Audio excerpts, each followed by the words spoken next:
পক্ষে যারা যুক্তি পেশ করবে, সে নফল হোক আর হাসিনা হোক আর কাউয়া কাদের হোক, তারা আর যাই হোক তাহাজ্জুদ পড়ুক, কোরআন পড়ুক, পর্দা করুক, তারা আর যাই হোক ইবলিস হতে পারে, শয়তান হতে পারে, মুসলিম হতে পারে না। আলেম ওলামাদেরকে জেলে ঢুকিয়ে, কোরআনের মুফাসসিরদেরকে কারাবন্দী করে তাহাজ্জুদের গল্প,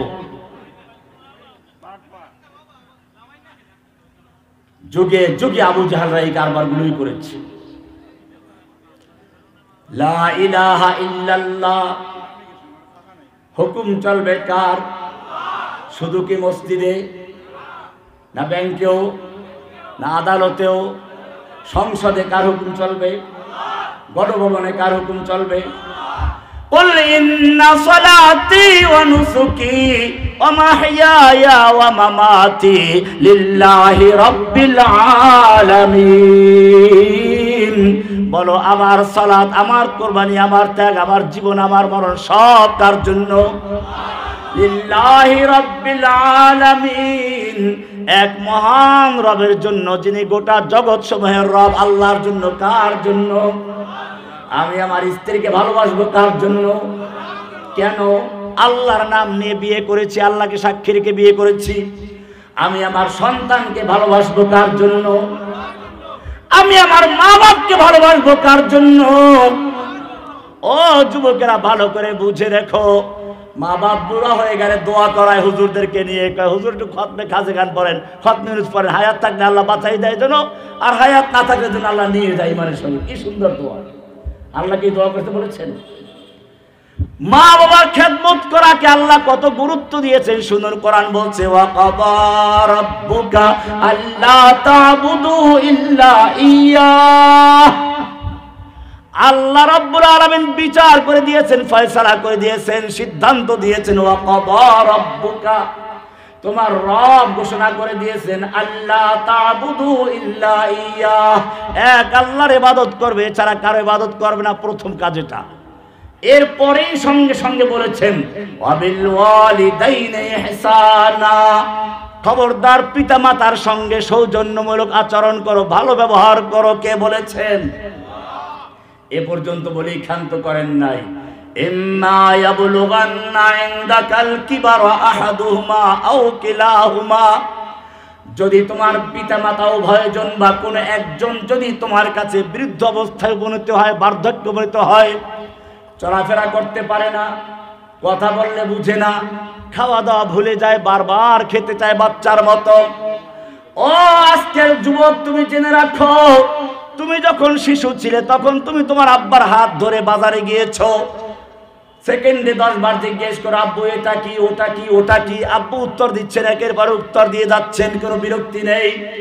এই বাবা যখন এক বুড়ো হয়ে গেছেন, অসহায় হয়ে গেছেন, এখন বাবা তোমার হাত ধরে একটু মাঠে গেছে, জিজ্ঞেস বাবা এটা কি, ওটা কি, একটা দুইটা উত্তর দিয়ে বলে এত উত্তর দিতে পারবো না, তুমি কি পাগল হয়ে গেছো? বিরক্ত হয়ে যায়। আল্লাহ কি সুন্দর করে বুঝেছেন, বলতেছেন কি শুনেন। ইম্মা ইয়াবলুগান্না ইনদাকাল কিবারা আহাদুহুমা আও কিলাহুমা ফালা তাকুল লাহুমা উফ, যদি তোমার পিতামাতা উভয়জন বা কোনো একজন তোমার কাছে বৃদ্ধ অবস্থায় উপনীত হয়, তাহলে বিরক্ত হইয়া বৃদ্ধ আশ্রমে পাঠাই দাও নাকি? খতমে খাজে গান করো মরার জন্য। ফালা তাকুল লাহুমা উফ ওয়ালা তানহারহুমা, তাদের কোনো আচরণে বিরক্ত উফ বলো না, ওয়ালা তানহারহুমা, ধমক দিয়ে কথা বলো না, ওয়াকুল লাহুমা কওলান কারীমা, তাদের সঙ্গে নম্রভাবে কথা বলো, ভালোভাবে ব্যবহার করো।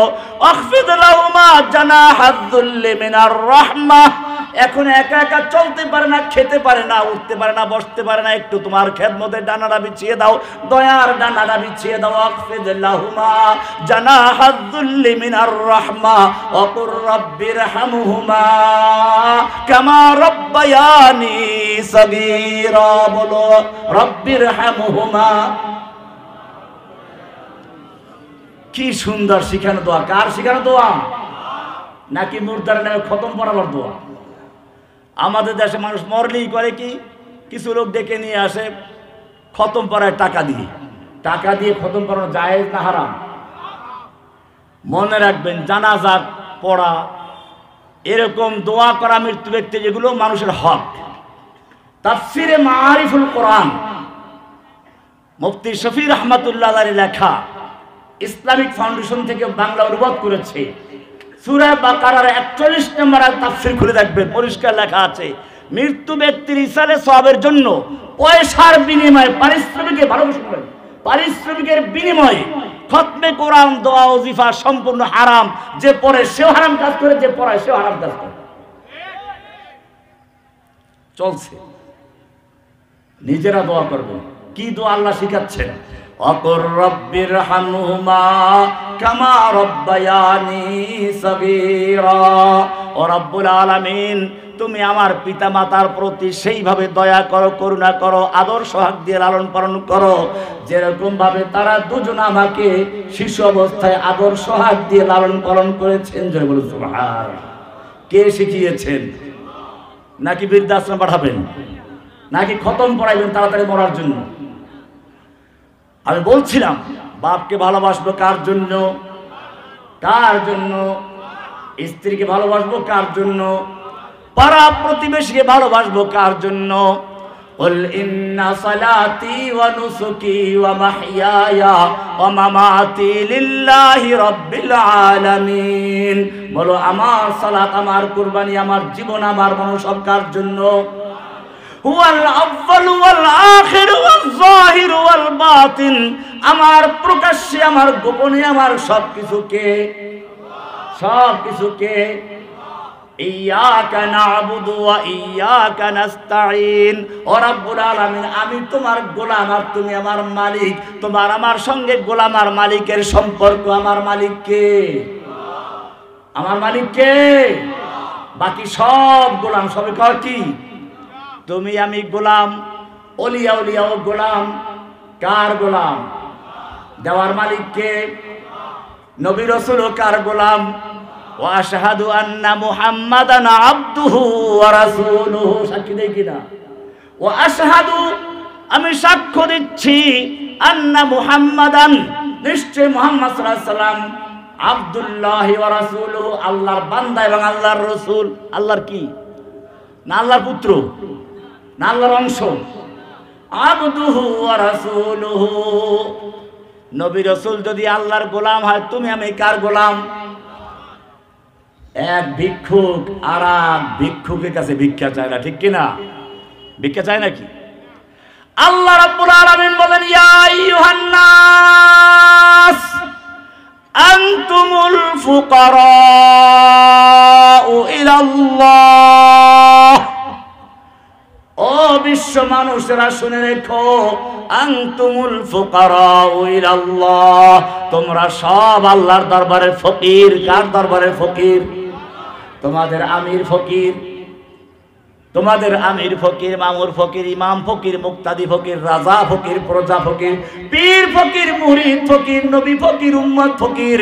আনতুমুল ফুকারাউ ইলাল্লাহ, তোমরা সব আল্লাহর দরবারে ফকির। কার দরবারে ফকির? আল্লাহু ওয়াল গনিয়ুল হামিদ। ধনী একমাত্র কে? দেওয়ার মালিক কে? সন্তান দেওয়ার মালিক কে? রিজিক দেওয়ার মালিক কে? ব্যবসা বাণিজ্য উন্নতি দেওয়ার মালিকটা কে? ইয়াকা না'বুদু ওয়া ইয়াকা নাস্তাঈন। আল্লাহ, আমি কেবলমাত্র তোমারই গোলাম, তোমার কাছে সাহায্য চাই। ও মুসলিম জাতি, সেজন্য বলি, সেজদা পাওয়ার মালিক একমাত্র কে? না কোনো খাজা বাবা, না কোনো গাজা বাবা, না কোনো পীর বাবা, না কোনো মাজারওয়ালা, না কোনো দরগাওয়ালা। আল্লাহ রাব্বুল আলামিন কত সতর্কতার সাথে বিধান দিয়েছেন, শুনে রেখো। তুমি যত রকমের নামাজ পড়ো, তোমাকে রুকু সেজদা করতে হবে। রুকু সেজদা করা ফরজ। যোহরের নামাজ পড়ো, রুকু সেজদা করো। আসরের নামাজ পড়ো, রুকু সেজদা করো। এশার নামাজ পড়ো, রুকু সেজদা করো। জুমার নামাজ পড়বে, রুকু সেজদা করবে। ঈদের নামাজ পড়বে, রুকু সেজদা করবে। কিন্তু খবরদার, খবরদার, নামাজটা যদি জানাজার নামাজ হয়, রুকু করতে পারবি না, সেজদাও করতে পারবি না, ঠিক কিনা? নাকি সিলেটে জানাজার নামাজ রুকু সেজদা আছে? জানাজার নামাজ যত বড় ওলি আল্লাহর হোক না কেন, রুকু সিজদা করা যাবে না। অন্য সব নামাজের রুকু সিজদা করা ফরজ, কিন্তু জানাজার নামাজে তুই রুকু করতে পারবি না, সিজদাও করতে পারবি না। কারণটা কি? কারণটা আর কিছুই না, জানাজার সামনে একটা লাশ আছে, লাশ গায়রুল্লাহ আছে। এই সময় যদি রুকু সিজদা করা হয়, ওই ভণ্ড মাজারওয়ালা, ভণ্ড দরগাওয়ালা বলবে কি, এই তো বুজুর্গকে সম্মানের সিজদা করা হয়েছে, এইরকম বিভ্রান্ত করবে, ধোঁকা দিবে। আল্লাহ রাব্বুল আলামিন সেজন্য শরীয়তটাকে এমন সুন্দরভাবে পরিষ্কার করে দিয়েছেন, আল্লাহর নিজের পাওনা রুকু সিজদা পর্যন্ত জানাজার থেকে বাতিল করে দিয়েছেন, যাতে কোনো খাজা বাবা, গাজা বাবা, পীর বাবা, ভণ্ড বাবা এইরকম কোনো বিভ্রান্তির সৃষ্টি করতে না পারে। সেজন্য জানাজার নামাজের রুকু সিজদা করা নিষেধ করা হয়েছে। কি সুন্দর সময় ছিল জানাজার সময় রুকু সিজদা করার, লাশটা একেবারে সামনে। এই লাশটা তোমার সামনের থেকে কবরে চলে গেল, মাঝখানে হোগলা আসলো, বাঁশ আসলো, 2.5 মণ মাটি আসলো, এরপরে তোমাকে কোন বিবেক অনুমোদন করলো সিজদা করার জন্য কবরে সিজদা করা জায়েজ না হারাম? কবরে চাদর দেওয়া জায়েজ না হারাম? কবরে পয়সা দেওয়া জায়েজ না হারাম? আল্লাহর নবী পরিষ্কার নিষেধ করে দিয়েছেন, লাআনাল্লাহুল ইয়াহুদা ওয়ান নাসারা ইত্তাখাযু কুবুর আমবিয়াহিম ওয়া সালিহিহিম মাসাজিদ। আল্লাহ তাআলা ইহুদি খ্রিস্টানদের প্রতি লানত কোন অভিশাপ দিন, যখন তারা তাদের ওলি আল্লাহদেরকে কবর দিত, তা কবর দেওয়ার পরে ওলি আল্লাহদের কবরগুলোকে সিজদার স্থান, মাজার বানাতো। লা তাজালু কবরি ওয়াসানাই ইউবাদ। ও আমার উম্মতরা শুনে রেখো, আমার মৃত্যুর পরে তোমরা আমার কবরকে বুতখানা বানাইবা না, মূর্তি পূজার জায়গা বানাইবা না, সিজদার আড্ডা বানাইবা না। আজ পর্যন্ত হয় নাকি? আল্লাহ নবীর কবরে গিয়ে সিজদা করা যাবে? এখন তো রিয়াজুল জান্নাহ ঢুকতে গেল আগের থেকে অনলাইনে বুকিং করতে হয়। আমি এইবার গিয়ে ঢুকতে পারি না, কারণ অল্প সময়ের জন্য গেছিলাম, রওজায় গেছি, 2 দিন আগে আসলাম।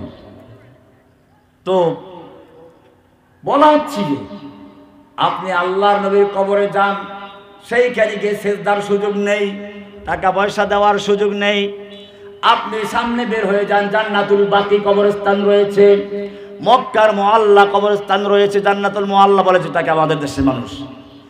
ওই মক্কার কবরস্থানে আল্লাহর নবীর প্রিয়তমা স্ত্রী, প্রথম মুমিনদের একজন হযরতে খাদিজা রাদিয়াল্লাহু তাআলা আনহা শুয়ে আছেন। তার কবরে কোনো চাদর আছে কিনা? আল্লাহর নবীর সাহাবীদের কবরে চাদর নেই। বুঝে গেল চাদর দেওয়া ইসলামী শরীয়তের বিধান নয়।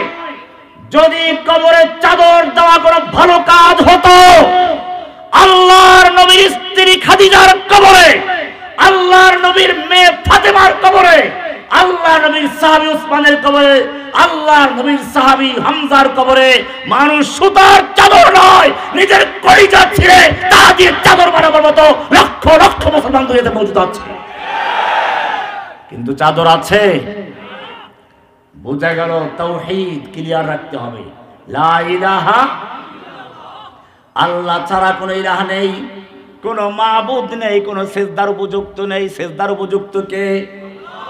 সন্তান দেওয়ার মালিক কে? ইবাদত করার মালিক কে? আইন দেওয়ার মালিক কে? রাষ্ট্রীয় বিধান দেওয়ার মালিক কে? সেই বিধানের নাম কোরআন। সেই বিধানের নাম কি? খোদ্দামুল কোরআনদেরকে বলবো সত্যিকার খাদেমুল কোরআন হয়ে যাও। قد جاءكم من الله نور وكتاب مبين। এই কোরআন আমাদের একটা পরিচয় দিয়েছে, আমাদের নাম মুসলিম। কি নাম? হুয়া সাম্মাকুমুল মুসলিমিন। তিনি তোমাদের নাম দিয়েছেন মুসলিম। কি নাম আমাদের? আমাদের নাম কি? নাম কি? মুসলিম। মুসলমান এটা ফার্সি শব্দ। এক বচনে মুসলিম, বহু বচনে মুসলিমুন। বহু বচনে মুসলিমুন, মুসলিমিন, এগুলো আরবি শব্দ। নামটা দিয়েছেন কে? এবারে শুনুন, আল্লাহ বলছেন খবরদার এইটাই তোমার পরিচয় দিতে হবে। ওমান আহসানু কওলাম মিম্মান দাআ ইলাল্লাহ ওই ব্যক্তির চেয়ে ভালো কথা কার হতে পারে যে মানুষকে দাওয়াত দেয় কার দিকে? না কোনো দলের দিকে, না কোনো ব্যক্তির দিকে। ওমান আহসানু কাওলাম মিম্মান দাআ ইলাল্লাহ, ওই ব্যক্তির চেয়ে ভালো কথা আর কার হতে পারে যে মানুষকে দাওয়াত দেয় আল্লাহর দিকে? কার দিকে? আল্লাহর দিকে। কার দিকে? না কোনো দলের দিকে, না কোনো ব্যক্তির দিকে। খেয়াল রাখতে হবে, ব্যক্তি এবং দল ক্ষণস্থায়ী। কি বললাম? আমি আবার জেলখানার যে সেলটা থাকতাম ওখানে লিখে রাখছিলাম, ব্যক্তি ও দল ক্ষণস্থায়ী, ইসলাম চিরস্থায়ী। তুমি যদি নিজেকে উৎসর্গ করো তাহলে ইসলামের জন্যই করো, কোনো ব্যক্তি বা দলের জন্য নয়। আবার বলি, ব্যক্তি ও দল ক্ষণস্থায়ী। বলো, ইসলাম চিরস্থায়ী। তুমি যদি নিজেকে উৎসর্গ করতে চাও তবে ইসলামের জন্যই করো, কোনো ব্যক্তি বা দলের জন্য নয়। ওমান আহসানু কাওলাম মিম্মান দাআ ইলাল্লাহি ওয়া আমিলা সালিহা, যে আল্লাহর দিকে মানুষকে আহ্বান করে, খালি আহ্বান করলেই চলবে না। ওয়া আমিলা সালিহা, নিজেও নেক আমল করতে হবে। নেক আমল, এখানেও একদল ফকির বের হয়ে গেছে, ইবাদত করতে করতে আল্লাহর ওলি হয়ে গেলে ইবাদত লাগে না। ও মুসলিম জাতি, আল্লাহর নবী যখন মৃত্যুর রোগে আক্রান্ত হলেন, মসজিদে যাওয়ার মতো ক্ষমতা নেই। এশার নামাজের সময় হয়ে গেছে, ওযু করে তৈরি হলেন, আবার বেহুশ হয়ে পড়ে গেছেন, আবার ওযু করলে আবার বেহুশ হয়ে পড়ে গেছেন, তিনবার, চারবার, পাঁচবার করে বেহুশ হয়ে পড়ে যাচ্ছেন। এইবারে বললেন, মুরু আবা বকরিন ইউসাল্লি বিন নাস, আবু বকরকে বলো সেজন্য ইমামতি করে শুরু করে দেয়। আল্লাহর নবীর নির্দেশ পেয়ে আবু বকর ইমামতি করতে শুরু করলেন। এবারে আল্লাহর নবী ওযু করে একটু সুস্থ হলেন, দুজন সাহাবীর কাঁধে ভর দিয়ে মসজিদে যাচ্ছেন। বুখারী খুলে পড়ুন, ওয়ারিজলাহু তাখুত্তানি বিল আরদে, আল্লাহর নবী দুজন সাহাবীর কাঁধে ভর দিয়ে মসজিদে যাচ্ছেন। ওয়ারিজলাহু তাখুত্তানি বিল আরদে, আল্লাহর নবীর পা দুটো জমিনের সঙ্গে হেঁচড়ে হেঁচড়ে যাচ্ছে। জোরে বলুন সুবহানাল্লাহ। যেই নবী সম্পর্কে আল্লাহ বলছেন, লিয়াগফিরা লাকাল্লাহু মা তাকদ্দামা মিন যামবিকা ওয়া মা তাআখার, হে নবী, আল্লাহ তাআলা আপনার আগের পিছের সব গুনাহ ক্ষমা করে দিয়েছেন। যেই নবীর আগের পিছের সব গুনাহ ক্ষমা করা ছিল, সেই নবী মৃত্যু রোগে আক্রান্ত পর্যন্ত ইবাদত করেছেন, মসজিদে গিয়ে বা জামাত নামাজ পড়েছেন। এরপরে যদি কোনো ব্যক্তি বলে আল্লাহর ওলিদের নামাজ পড়া লাগে না, ইবাদত করা লাগে না, সে পীর না শয়তান? কারে শয়তান মিকুনি নামত ওলি, কারে শয়তান মিকুনি নামত ওলি, গর আলী নস্তলানত বর ওলি, তাসির রাসূলা ওয়া আনতা তুযহিরু হুব্বাহু, হাযা লাউমরি ফিল ফিআল বদিউ, লাউ কানা হুব্বুকা সাদিকান লা তাতাহু, ইন্নাল মুহিব্বা লিমান ইউহিব্বু মুতিউ। তুমি রাসূলের অবাধ্য দাবি করো, আশিকের রাসূল। একটা সিনেমার নায়কের যে ভালোবাসে, সে সিনেমার সেই নায়কের পোশাক কেমন, তার চুলের কাটিংটা কেমন অনুসরণ করে কিনা। আর তুমি রাসূলের আশিক দাবি করো, তোমার কাছে রাসূলের দাড়ি ভালো লাগে না, লেবাস পোশাক ভালো লাগে না, টুপিটা ভালো লাগে না। মনে রাখতে হবে, ওয়া আমিলা সালিহান, নিজে নেক আমল করে, ওয়া ক্বালা ইন্নানি মিনাল মুসলিমিন, এবং সে নিজের পরিচয় দেয়, ঘোষণা করে আমি একজন মুসলিম। আমি একজন কি? আমাদের পরিচয় কি? পরিচয়টা কি? মুসলিম। পরিচয় কি? এবারে এই পরিচয় নিয়ে মরতে বলা হয়েছে। কোরআন পরিষ্কার বলছে, ইয়া আইয়ুহাল্লাযীনা আমানুত্তাকুল্লাহ, ইয়া আইয়ুহাল্লাযীনা আমানুত্তাকুল্লাহা হাক্কা তুকাতিহি ওয়া লা তামুতুন্না ইল্লা ওয়া আনতুম মুসলিমুন। মুসলিম অবস্থায় মৃত্যুবরণ করো, আবার কবরে গেলে জিজ্ঞেস করাবে মা দীনুকা, তোমার দিন কি? ইসলাম। আর কোনো কিছু আছে? আমাদের দিনের নাম কি? এছাড়া আর কোনো দিন তালাশ করা যাবে? মনে রাখতে হবে, আল্লাহর নবী যখন দাওয়াত দেওয়া শুরু করলেন, শুরুতে বলেছিলাম, এইবারে মক্কার কুফফার আবু তালেবের কাছে গেল, গিয়ে বলল, আবু তালেব, তোমার ভাতিজা আসলে কি চায়? যদি ধনী হতে চায়, আমরা চাঁদা করে মক্কার সবচেয়ে বড় ধনী বানিয়ে দিব। যদি সুন্দরী নারী বিয়ে করতে চায়, আমরা মক্কার সবচেয়ে সুন্দরী নারীটাকে তাকে বিয়ে দেব। যদি নেতা হতে চায়, আজকেই আমরা তাকে মক্কার নেতৃত্বের মুকুট মাথায় পরিয়ে দেব। একটা শর্ত, লা ইলাহা ইল্লাল্লাহ দাওয়াত বন্ধ করতে হবে। আল্লাহর নবীর চাচা আবু তালেব গিয়ে যখন এই কথা বললেন, আল্লাহর নবী কি বললেন? ও চাচা আবু তালেব, শুনে রেখো, তারা শুধু এই জিনিসগুলো নয়, যদি আসমানের সূর্যটা আমার ডান হাতে তুলে দেয়, চন্দ্রটা বাম হাতে তুলে দেয়, মুহূর্তের জন্য আমি কালেমায়ে তাওহীদের দাওয়াত দেওয়া বন্ধ করতে পারবো না। জোরে বলেন সুবহানাল্লাহ। এইবারে আরেক চক্রান্ত শুরু হলো, ধর্ম যার যার উৎসব সভা। এটা আবু জাহেলদের প্রস্তাব। শুনুন, এইবারে আবু জাহেলরা আবার নবীর কাছে, চাচার কাছে গেল, ঠিক আছে, তোমার ভাতিজাকে বলো লা ইলাহা ইল্লাল্লাহ দাওয়াত বন্ধ করতে হবে না, লা ইলাহা ইল্লাল্লাহ দাওয়াত বন্ধ করতে হবে না, দাওয়াত দেব, কিন্তু একটা শর্ত, কিছুদিন আমরা তোমার আল্লাহর ইবাদত করব, আর কিছুদিন সে আমাদের ইবাদত করবে, আমাদের মূর্তির পূজা করবে, আমরা মিলেমিশে চলব। এখন এই প্রস্তাব আছে না? দেখেন না, মাদ্রাসার ছাত্ররা গিয়ে মন্দিরে গিয়ে পাহারা দেয়, কত মিসকিন, অসহায়। আমি বিষয়ে বলতে চাচ্ছি না, যাদের উচিত ছিল তাহাজ্জুদে দাঁড়িয়ে ইবাদত করবে, সেই লোকগুলো রাতের বেলায় মূর্তি পাহারা দেয়, কারে খুশি করার জন্য?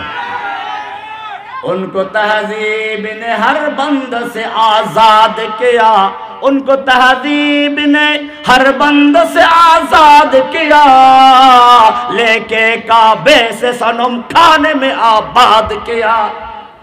আজকে যুবকরা উচিত ছিল আল্লাহর দরবারে ক্রন্দন করবে, সিজদা করবে, এই কাবার দরজার থেকে নিয়ে ওদেরকে মূর্তির দরজায় দাঁড় করিয়ে দেওয়া হয়েছে, কাকে খুশি করার জন্য? ভালো করে বুঝুন, ওমর বিন খাত্তাবের সময়ে খালিদ বিন ওয়ালিদ প্রধান সেনাপতি, তৎকালীন সুপার পাওয়ার, পারস্যের বিরুদ্ধে যুদ্ধ হচ্ছে, পারস্যের প্রধান সেনাপতি রুস্তম 3 লক্ষ সৈন্য নিয়ে মাঠে অবতীর্ণ হয়েছে। মুসলমানদের সৈন্য সংখ্যা 30,000। তারপরও কাফেরদের ভয় ছিল, মুসলমানদের বীরত্ব সম্পর্কে জানতো। রাতের বেলায়, ভোর রাতে গোয়েন্দা পাঠালো, ওমর বিন খাত্তাবের মুসলমানদের অনুসারী, খালিদ বিন ওয়ালিদের অনুসারী সাহাবীদের মধ্যে কি প্রতিক্রিয়া দেখা যাচ্ছে, গোয়েন্দাদেরকে পাঠালো, পরিমাণ কি, তারা কি করে, তাদের মোরাল কি, সাহস কি, এগুলো যাচাই বাছাই করার জন্য। গোয়েন্দারা ভোর রাত্রে গিয়ে দেখে, ভোর রাত্রে কি করে মুসলমানরা? ইয়া আইয়ুহাল মুযাম্মিল কুমিল লাইলা ইল্লা কালিলা নিসফাহু আও ইনকুস মিনহু কালিলা আও জিদ আলাইহি ওয়ারাত্তিলিল কুরআন তারতিলা। রাতভর তাহাজ্জুদ পড়তেছে আর কোরআন পড়তেছে আর কান্নাকাটি করছে। রুস্তমের গোয়েন্দারা দেখলো মুসলমান তাবুতে কান্নায় সব জারজার হয়ে গেছে। রুস্তমকে গিয়ে তারা রিপোর্ট করলো, মুসলমানদের বিরুদ্ধে যুদ্ধ করার দরকার, সব ভয় পেয়ে গেছে, আমাদের ভয়তে রাত ভর তারা কান্নাকাটি করে। যারা ভয় পেয়ে কান্নাকাটি করবে, যুদ্ধ করবো কি? রুস্তম তারপরও মাত্র 1 লাখ সৈন্য নিয়ে আসলো। কত? 2 লক্ষ রিজার্ভে রাখলো। কিন্তু দেখলো যে না, যেই লোকগুলো সম্পর্কে শুনেছিল এরা আমাদের ভয়তে কান্নাকাটি করছে, তারা কান্নাকাটি তো করছেই না, এক একজন যোদ্ধা আমাদের হাজার হাজার সৈনিককে এটা স্তূপ করে দিচ্ছে। চাঁদ যেরকম ভাবে, পূর্ণিমার চাঁদ যেরকম ভাবে কালো মেঘের ভিতরে ঢুকে যায়, ঠিক তেমনি ভাবে খালিদ বিন ওয়ালিদের এক একজন সৈনিক রুস্তমের হাজার হাজার সৈনিকের ভিতরে ঢুকে যাচ্ছে। রুস্তম যুদ্ধ থামালো। এবারে বহুদর্শী, বহু বিচক্ষণ, বহু পারদর্শী অভিজ্ঞ গোয়েন্দাদেরকে পাঠালো খালিদ বিন ওয়ালিদের তাঁবুতে। আজকে রাত্রে গিয়ে দেখে ঠিকই তো কান্নাকাটি করে, রিপোর্ট আগেরটা ঠিক আছে, ভুল করে নেয়। তাহলে কারণটা কি? কিসের কান্নাকাটি করে? এইবারে তারা কান্নার ভাষা বোঝার চেষ্টা করলো।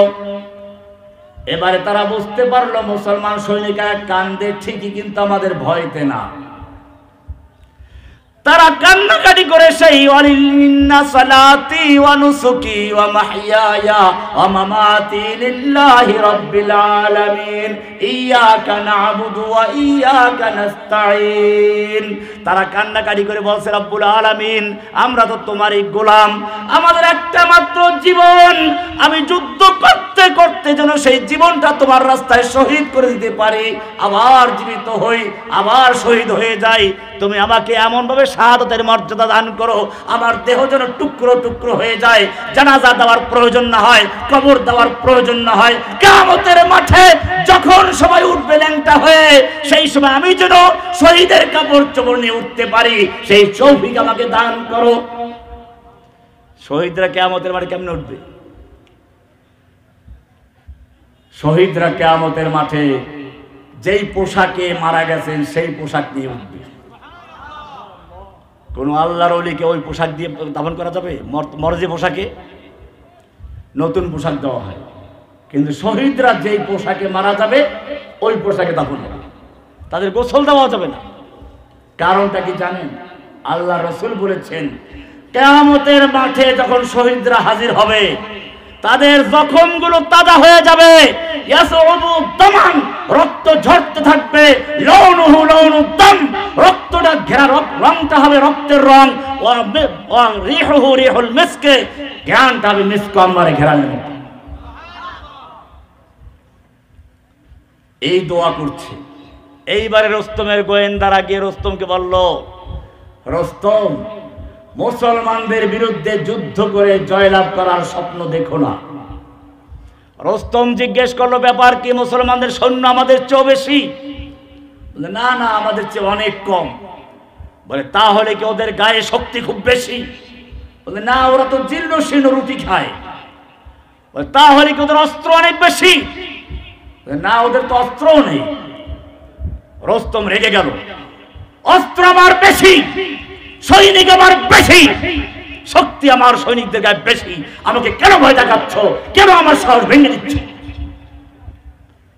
গোয়েন্দারা বলল, রুস্তম, শুনে রেখো, সৈন্য তোমার বেশি, অস্ত্র তোমার বেশি, শক্তি তোমার সৈনিকদের গায়ে বেশি, কোনো সন্দেহ নেই, কিন্তু জেনে রাখো, তোমার সৈনিকদের কাছে সুন্দরী যুবতী নারী আর মদের পেয়ালা যত বেশি প্রিয়, মুসলমান সৈনিকদের কাছে আল্লাহর রাস্তায় জীবন দেওয়া তার চেয়েও বেশি প্রিয়। জোরে বল সুবহানাল্লাহ। वाकिफ तो है इस राज से ये दार रसन भी, हर दौर में तकमील ईमान वफा हमसे हुई है, मर्द मोमिन बातिल से हरगिज खौफ खा सकता नहीं, सर कटा सकता है लेकिन सर झुका सकता नहीं, इन्ना दीन इंदल्लाहिल इस्लाम, আমাদের দ্বীনের নাম কি? ইসলাম। মানে কি? ইসলাম মানে কি? আবু জাহালের কথা বলেছিলাম, প্রস্তাব করলো, এক কিছুদিন তুমি আমাদের ধর্মের পূজা করবে, আমরা কিছু তোমার ধর্ম পালন করব। প্রস্তাব করে নাই? আল্লাহ এবারে প্রতিবাদ করছেন, কুল্লিয়া আইয়ুহাল কাফিরুন, হে নবী আপনি কাফেরদেরকে জানিয়ে দেন, কুল্লিয়া আইয়ুহাল কাফিরুন, ও কাফের গোষ্ঠী শুনে রেখো, লা আ'বুদু মা তা'বুদুন, আমি যার ইবাদত করি তোরা তার ইবাদত করিস না, আর আমি তোরা যার ইবাদত করো আমি তার ইবাদত করি না, ওয়ালা না'বুদু মা আবাদতুম, ভবিষ্যতেও শুনে রেখো, আমি যার ইবাদত করব, আমি তোরা যার ইবাদত করিস আমি তার ইবাদত করব না, তার ইবাদতকারী নই, এখনো না, ভবিষ্যতেও না। লাকুম দীনুকুম ওয়ালিয়া দীন, তোদের ধর্ম তোদের, আমার ধর্ম আমার, তোদের ধর্মের সঙ্গে আমার কোনো মিল নেই, ধর্ম যার যার, উৎসব তার তার, ঠিক কিনা? নাকি ধর্ম যার যার, উৎসব সবার, ঠিক? এটা কি এটা মিথ্যা কথা। এটা কি কথা? মুসলমানদের আলাদা দিন আছে। কি আছে? দিন আছে, ফখর করো। দীনুন আল ইসলাম, আমাদের দিনের নাম কি? ইসলাম। কোরআন বলছে ওয়ামাই ইয়াবতাগি গায়রাল ইসলামের দীনান ফালা ইউকবালা মিনহু ওয়া হুয়া ফিল আখিরাতি মিনাল খাসিরিন। যে ব্যক্তি ইসলাম ছাড়া অন্য কোন দিনের মধ্যে কল্যাণ তালাশ করবে, মুক্তি খুঁজে বেড়াবে, আল্লাহ বলেন ফালা ইউকবালা মিনহু, তার কোনো কিচ্ছু গ্রহণযোগ্য হবে না। তার নামাজ, তার রোজা, তার হজ, তার যাকাত কোনো কিচ্ছু গ্রহণযোগ্য হবে না। ওয়া হুয়া ফিল আখিরাতি মিনাল খাসিরিন, সে আখিরাতে ক্ষতিগ্রস্ত আবু জাহেল, আবু লাহাব, হামান, ফিরআউন, নমরুদের সঙ্গে হবে। ওমর বিন খাত্তাব রাদিয়াল্লাহু তাআলা আনহু, আল্লাহর নবী বসে আসেন, আবু বকর, ওমর সবই এক জায়গায় আছে। তাওরাতের একটা খণ্ড নিয়ে আসলেন, এসে বললেন ইয়া রাসূলুল্লাহ, আমরা তাওরাতে অনেক ভালো ভালো জিনিস পাই, কিছু কি লিখে রাখবো? এই বলে তিনি তাওরাতের খণ্ড পড়া শুরু করলেন। আল্লাহর নবীর চেহারার আগে ক্ষোভে লাল হয়ে যেতে লাগলো। আবু বকর সিদ্দিক রাদিয়াল্লাহু তাআলা আনহু বিষয়টা উপলব্ধি করলেন। তিনি বলে ওঠেন, ওমর তুই যদি মরে যেতিস, ওমর তুই যদি মরে যেতিস, ওমর তুই যদি মরে যেতিস। ওমর ভয় পেয়ে গেলেন, কি করলাম? তুমি আল্লাহর নবীর চেহারার দিকে লক্ষ্য করে দেখো। বুঝতে পারলেন নবীর চেহারা রাগে ক্ষোভে লাল হয়ে গেছে। সঙ্গে সঙ্গে নিজের ইসলামটাকে নবায়ন করে, রাদিতু বিল্লাহি রাব্বাহু ওয়া বিল ইসলামি দীনাও ওয়া বিমুহাম্মাদিন সাল্লাল্লাহু আলাইহি ওয়াসাল্লাম নাবিয়্যাও ওয়া রাসূলা। এইবারে আল্লাহর নবী বলছেন, মুসলিম শরীফের হাদিস খুলে দেখো, পরিষ্কার লেখা আছে। আল্লাহর নবী বললেন, ও ওমর তুমি আমার সামনে তাওরাতের খণ্ড নিয়ে এসেছো, জেনে রাখো এই তাওরাত যে মুসা নবীর প্রতি নাযিল হয়েছে, লাউ কানা হাইয়ান, ওই মুসা নবী যদি আজকে জীবিত থাকতো, ওয়া আদরাকা নবুওয়াতি, আর আমার নবুয়ত কাল পেত, মা ওয়াসিআহু ইল্লা ইত্তিবাই, তাহলে সেই মুসা নবী পর্যন্ত পরকালে মুক্তির কোন রাস্তা খোলা পেত না আমার উম্মত হওয়া ছাড়া। জোরে বলেন সুবহানাল্লাহ। কি এক দিন পেয়েছি আমরা। এইবারে আমি সর্বশেষ কথা বলতে চাই, আল্লাহর নবী এরকম ভাবে দিন প্রচার করতে করতে দীর্ঘ নবুয়তের 23 বছর পূর্ণ করলেন। বিদায় হজের ভাষণ দিচ্ছেন। এবার আরাফাতের ময়দানে জিজ্ঞেস করলেন, ও আমার সাহাবীরা শুনে রেখো, কিয়ামতের মাঠে তোমাদের যেমন জিজ্ঞেস করা হবে, আমাকেও জিজ্ঞেস করা হবে আমি আমার আল্লাহর দেওয়া দায়িত্ব তোমাদের কাছে তাবলীগ করেছি কিনা, পৌঁছেছি কিনা। সাহাবায়ে কেরাম অবশ্যই পৌঁছিয়েছেন। আবার প্রশ্ন, আলা হাল বাল্লাগতু, বড় সাক্ষী দাও আমি কি পৌঁছিয়েছি? সাহাবায়ে কেরাম 3 বার বললেন। এবারে আল্লাহ নবী আঙ্গুল উঁচু করছেন, নিচে নামাচ্ছেন এভাবে, আল্লাহুম্মা শাহাদ, আল্লাহুম্মা শাহাদ, আল্লাহুম্মা শাহাদ। হে আল্লাহ তুমি সাক্ষী থাকো, হে আল্লাহ তুমি সাক্ষী থাকো, হে আল্লাহ তুমি সাক্ষী থাকো। আমার উম্মত সাক্ষী দিচ্ছে আমি আমার দায়িত্ব ঠিক মতো পৌঁছিয়েছি। নাম কদ বাল্লাগতার রিসালা ওয়া আদাইতাল আমানা ওয়া নাসাহাতাল উম্মাহ। হে নবী, আমরা সাক্ষ্য দিচ্ছি আপনি আল্লাহর দেওয়া আমানত ঠিকমতো পৌঁছিয়েছেন, আল্লাহর দেওয়া কোরআন তাবলীগ করেছেন, উম্মতের জন্য যথেষ্ট কল্যাণ কাজ করেছেন, আমরা সেই সাক্ষ্য দিচ্ছি। এইবারে আল্লাহর নবীর প্রতি কোরআনের সর্বশেষ আয়াত নাযিল হয়ে যায়, সিলগালা করে দেওয়া হচ্ছে, আল ইয়াউমা আকমালতু লাকুম দীনাকুম ওয়া আতমামতু আলাইকুম নি'মাতি ওয়া রাদিতু লাকুমুল ইসলাম দীনা। আল ইয়াউমা আকমালতু লাকুম দীনাকুম, আজকে আমি তোমাদের জন্য তোমাদের দ্বীনকে মুকাম্মাল করলাম, পরিপূর্ণ করলাম। পরিপূর্ণ করলে আর কিছু বাকি থাকে? একটা বিল্ডিং একেবারে সুন্দরভাবে সমাপ্ত হয়ে গেছে, চুনকামো শেষ হয়ে গেছে। এই সময় একজন একটা হীরকের ইট নিয়ে আসলো, স্বর্ণের ইট নিয়ে আসলো, লাগাও এক জায়গায়, লাগান যাবে? লাগাইতে হলে কি করতে হবে? আপনি বললেন স্বর্ণের ইট অনেক মূল্যবান ইট, পুরো বিল্ডিং এর চেয়েও বেশি মূল্যবান, এক জায়গায় লাগান। আমি বলবো লাগাবার সুযোগ নেই, আমার বিল্ডিং এর কাজ পূর্ণ হয়ে গেছে। লাগাইতে হলে 1 ইট পরিমাণ ভাঙতে হবে।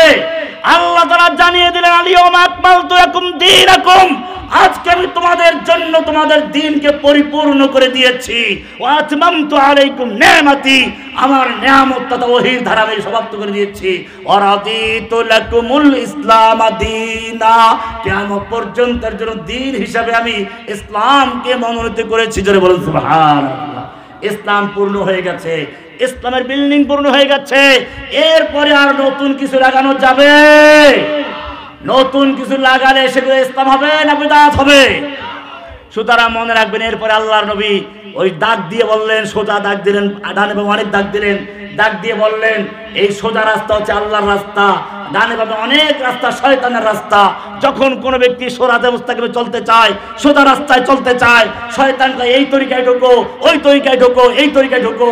জেনে রাখবেন, তরিকায় তোর মুহাম্মদুর রাসূল, তরিকা কার তরিকা? নামাজ পড়ো হুকুম কার? তরিকা কার? রাসূলের তরিকা। সাল্লু কামা রাআইতুমুনি উসাল্লি। যোহরের ফরজ 4 রাকাত, আসর 4 রাকাত, ইশা 4 রাকাত, মাগরিব কয় রাকাত? 3 রাকাত। 4 রাকাত পড়লে হবে? কেন হবে না? রুকু পারবে, সিজদা পারবে, সুবহানাল্লাহ আজিম পারবে, হবে না কেন? নবীর শিক্ষার সাথে মিলে নাই। সুতরাং মনে রাখতে হবে, আমি কয়েকটা আকীদার বিষয় আলোচনা করেছি। 1 নম্বর ছিল আমাদের দ্বীন ইসলাম। এরপরে বলেছি ইসলাম ছাড়া অন্য কোনো দিন চলবে না। এরপরে বলেছি ইসলাম পূর্ণাঙ্গ। এরপরে বলেছি ইসলামের মূল কালেমা লা ইলাহা। अब तो रहे बस तादम आखिर दर्द ज़ुबाए मेरे इलाह, ला इलाहा इल्लल्लाह, ला इलाहा इल्लल्लाह, तेरे सिवा माबूद हकीकी कोई नहीं है, कोई नहीं, तेरे सिवा मसजूद हकीकी कोई नहीं है, कोई नहीं। अब तो रहे बस तादम आखिर दर्द ज़ुबाए मेरे इलाह, ला इलाहा इल्लल्लाह, ला इलाहा इल्लल्लाह, ला इलाहा इल्लल्लाह। अस्सलामु अलैकुम व रहमतुल्लाहि व बरकातुहू।